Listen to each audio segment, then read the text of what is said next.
guys! A rainy afternoon to each and every one of you. Kamusta po kayong lahat? Sana po lahat kayo ay okay na okay after the Typhoon Egay. And ngayon na-feel pa rin natin yung epekto ng bagyo. And today I will be taking you to a very unique video because we will be inspecting a house, one of my clients' house here in Lancaster, New City. So I'm very sure alam na alam niyo itong bahay na to. The house is called Ira Model here in Lancaster, New City.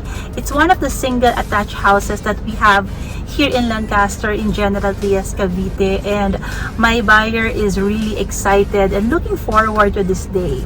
So may quick background lang po, no. My client is actually an OFW and we will be inspecting the house with her sister, yung ating attorney in fact. So huwag na nating patagalin. Before we begin the inspection, please don't forget to click the subscribe button and hit the notification bell so that you won't miss any of my upcoming videos.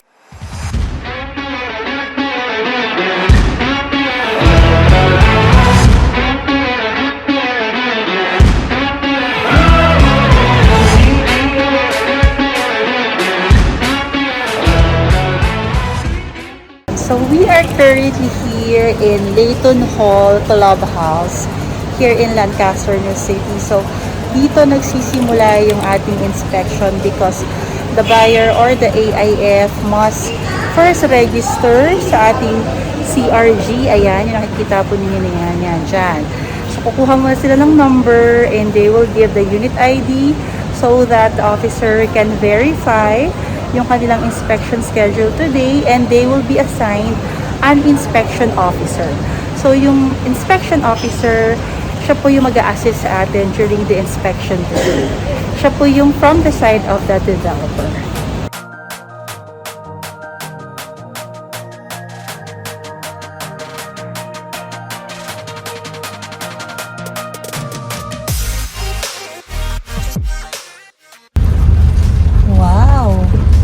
Dami ng mga Ira.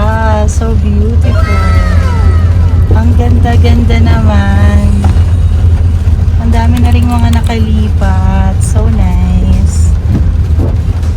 Can you see that?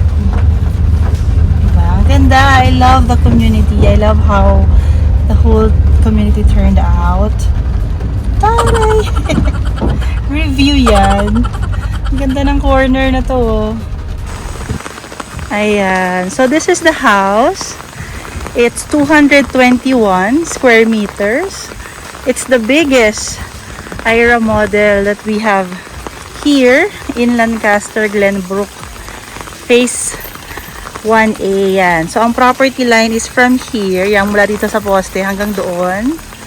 Yan, hanggang doon. And then hanggang dyan. So this entire lot is part of the property. Okay, so tara, pasukin na natin ang house. But before we enter, simulan natin yung ating inspection sa labas. Yan. So far, okay naman yung pintura. Kailangan natin i-check yung pintura sa labas. And nagustuhan ko na clear na yung lote, wala na siyang mga damo unlike before. This is the house. It's really nice. It's an end unit by the way. Yan, so wala siyang katabi, no perimeter lot na. And yan. So basically that's the entire lot. It's 200, again it's 221. So ang ganda-ganda talaga ng lote ng aking client. Perfect. Perfect yung kanyang lot. Yan. Okay. Pero ayun lang, as long as nakikita niyo po yung malinis na part sa inyong kuya, no? Kasi hindi na po tayo malalagay ng road dito. Hanggang doon na lang po yung road, then the rest po yung malinis po sa inyong kuya. Yeah. Based dun sa map, ma'am, yung magiging reference mo dito, ma'am, nakikita niyo yung poste na yun, ma'am? Oo, hanggang dun yan, dun. Pag Sa likod ng poste po. Pag nagpabakod kayo, ma'am, i-guide kayo ng village admin, may pupuntang engineer dito para i-guide kayo kung hanggang saan yung magiging Bakod, yes. Kumbaga. Oo. Yan. So, check natin yung mga rooms. Okay. Yan. So, this is the first bedroom. Yan. Okay naman yung tiles natin. I like the tiles. And you have two big windows on the first bedroom. By the way, Ira model has 3 bedrooms and 2 toilet and bath and 2 carport. But since this is an end lot, you can have as many car parked here on the lot as you can. Kasi nga ang laki ng lote natin. So ito yung provision niya for aircon. Hi! So yan. So may mga outlet tayo. Yan. We have to check yung ating pintuan. Yan. Okay naman siya. Wala naman tayong basag na tiles. And kanina check natin yung mga windows. Yan. You have to check kung okay yung ating mga windows. And ito, ilak natin. Yan. Lapat naman siya, no? So you have to check kung lapat yung pintuan natin. So far, so good. Check natin tong mga bintana. Yan. Okay naman yung bintana. Ayan, si Kuya, siya yung contractor. So, meron na tayong nakaabang contractor in case may mga minor na kailangan ayusin sa house. So, real time, aayos na siya. Yan, so this is the windows. We'll have to check kung okay ang ating mga bintana. Ayan.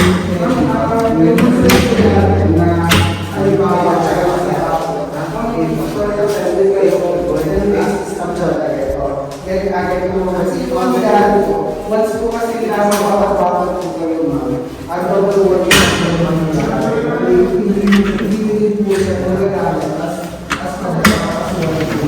So, okay naman yung ating mga... Nagtutulungan ako ni Sir na mag-check.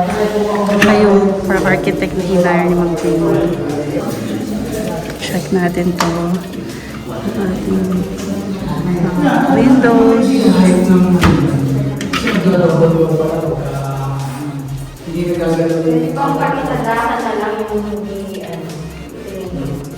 Yun nga po eh. Kailangan natin natin kung ano yung provide ni properties na height ng fence. Anong ideal height na pwede mong depende po ako di approval, sir. Kasi po lahat po ng plans is ipapa-approve po kayo po. Kaya mo po, di ba pag nagpa-program kayo properties, Yes, ma'am. may standard na sila. Sila po yung magbibigay ng restriction guidance. Paligyan po po Right yung now mga... kasi ang standard nila na nakikita is 2 meters sa mga fence. So, yun. Yeah. Ganito po kasi lang yung mangyari. Ipapaalam natin kay Home Improvement Department yung ipapabago o ipapaalam natin. Birds pa din pa check out kung anong rate yung nagdala ng sukat ng budget. Kung hindi wala. Isa pa rin yung meters na required ng province, hindi na pala pwede tumakas pa dito sa existing na ito. Hindi po kasi yata nagpa-extend si province. As long as ano naman po, sir, Okay. reasonable naman po talaga na meron pong ano, meron pong for Sige. safety po ng homeowners. Baka ma-approve naman po. Pwede yan, sir. Kasi may ibang village, yung mga Brianna na perimeter, mas mataas. Pwede. Ang strict sila sa 2 meters sa harap. Yung nakikita sa harap. Pero, oo nga. Taasan, pwede yan taasan sa likuran, sir. Kahit ang firewall. Mas strict sila sa harapan lang na bakod na 2 meters. Pero sa gilid, saka sa likod, you can go higher. Kasi wala ka naman katabi na. Sa'yo na rin naman yan. Yan. So, ito yung ating kitchen. Ito medyo... okay. So, ano lang pala to siya. May plastic cover. Akala ko may problema siya. Yan. So, tatanggalin na lang yan. So far, so good. Wala naman problem. Yan. So, lapat naman tayo. Ngayon na natin check. Check natin yung pintuan kung okay. Yan. The weather is clearing up. Ayun, nagkabit na sila. Yung likuran mo actually has faucet, then may outlet ka for your laundry. Yan, and yung ating kusina, yung ating lababo. Check natin. Okay. So, very standard lang naman yung ating kusina. Yan. Kung gusto pang ipa-renovate ni buyer to, pwedeng-pwede. So, i-check natin yung ilalim. In fairness ha, sobrang ayos na nung ating turnover. Konting linis. Ayan o. Konting linis na lang. Mga excess. Mga excess, ano yan eh, pintura.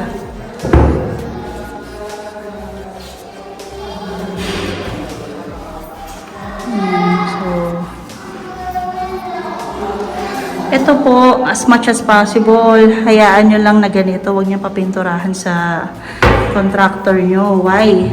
Para pag nangalawang po yan, pag later on, madaling palitan. Kaya saka alam mo na nangangalawang siya kasi napinturahan siya.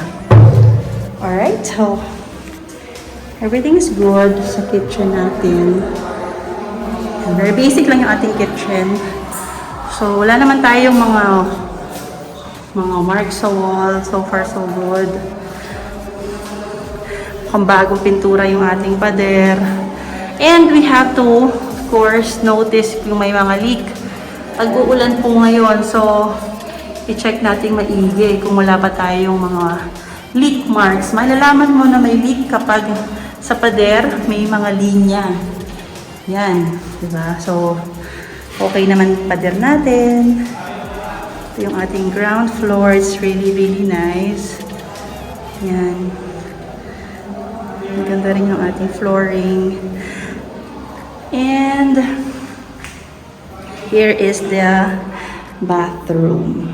Yan. So far, nice ang bathroom natin. Check natin na walang mga basag na mga tiles. That everything is okay. Ayan.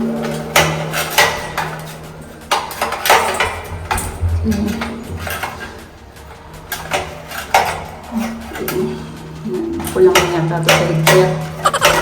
Okay, mukhang nag-test na rin sila ng water dito. Kasi may tubig. Ayan o.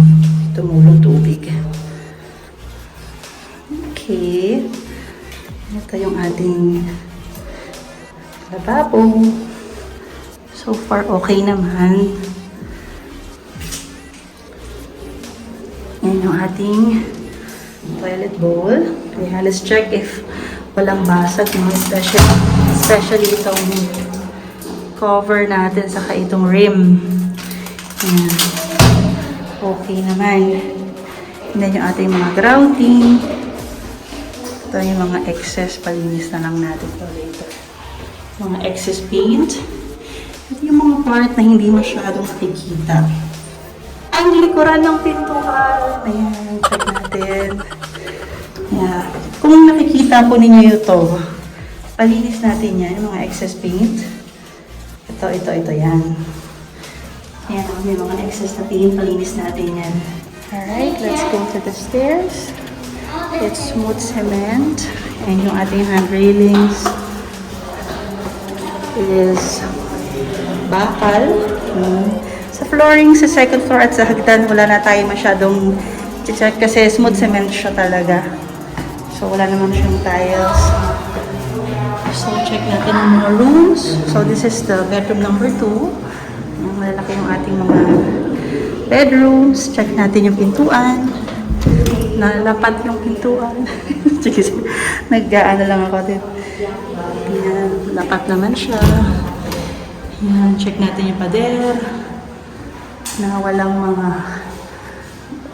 leak marks. Yan, yung kung may tagas tayo sa bubong, no, makikita natin dyan. Flooring, I am impressed. Impressed ako kasi wala ang crack ang flooring even if it's smooth cement. So, very nice. Alam niyo ba na ang pader natin ay semento? O, diba? Very solid. So, napakasulit talaga. And, by the way, yung ating pintuan, mapapansin nyo, Miss Leslie, parang nakalutang siya sa ibaba. Ang laki ng awang. Actually po, that is pag sinadya, okay? That is because kapag nagpalagay ka ng tiles, aangat yung tiles na yung tiles sa yung adhesive, magpapantay na po yan pag may tiles ka na. So, hindi na yan magiging issue. I-check natin. Okay naman yung lock niya. And check the master. So, we have 2 bedrooms. So, laki ng toilet niya. Mamaya na tayo pumasok lang. Let's go to the masters. In fairness, wala tayong hairline tracks sa mga leaks sa roofing. Yan, ang laki ng property ng aking client. It's 221. It's really nice.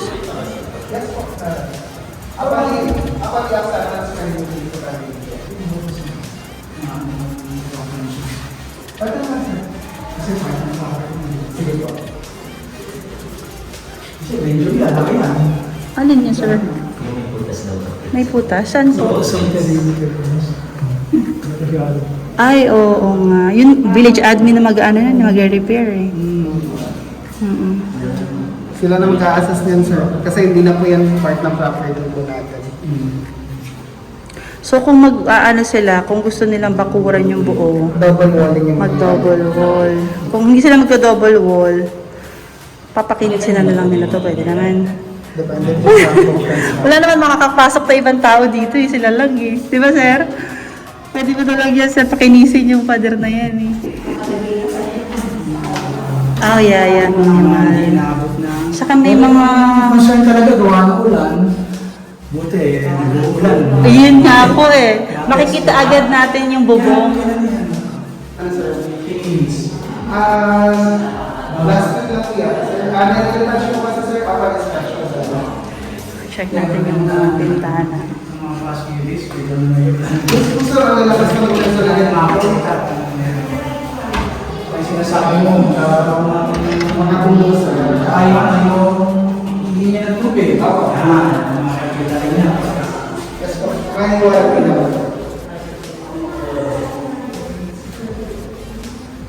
Naayos pa ba to, sir? Parang merong bent itong bakal niya. Pwede naman mo, pero ipapunches pa natin kasi wala po tayong mag-lock. Papabalikin pa po natin sila. Second inspection. Kaya assess pa natin. Latest project mo na. Siguro dahil contractor siya dito. Check natin. Okay naman. Lapat naman siya.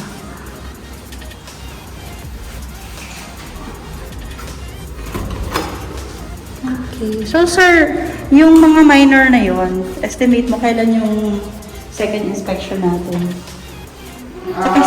This Saturday po, pwede na po. Saturday. Meron pa palang ito, sir, palinis ito yung mga excess na paint. Kasi yung CR sa baba, meron din mga ganun.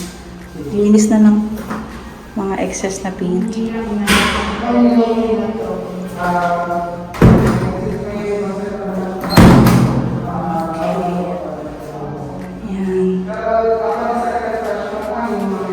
I-check din natin yung ating, of course, yung ating toilet sink.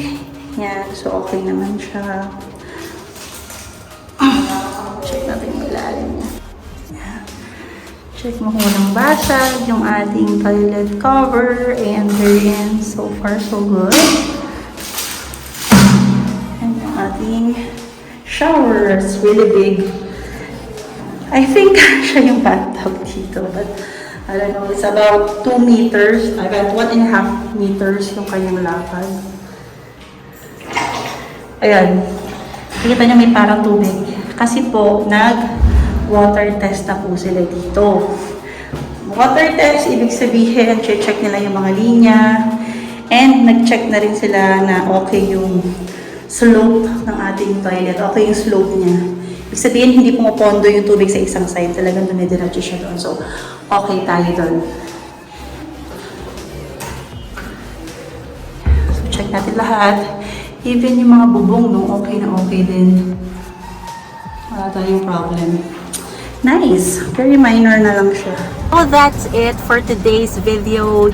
Yung client ko, they will still have another inspection due to those minor for repair that they have seen today. And we will just follow through on the second inspection kung okay na yung unit so that they can finally accept and move into their dream house. Ayan. So, I hope marami po kayong natutunan for today's video. And if you have any questions, don't forget to drop them on the comments below. And if you would like to learn more or other things that you want me to vlog, wag po kayo maghiya, mag-comment lang po kayo. Thank you so much for watching this inspection video, and please don't forget to click the subscribe button to support my channel. I will see you again on my next video. Bye!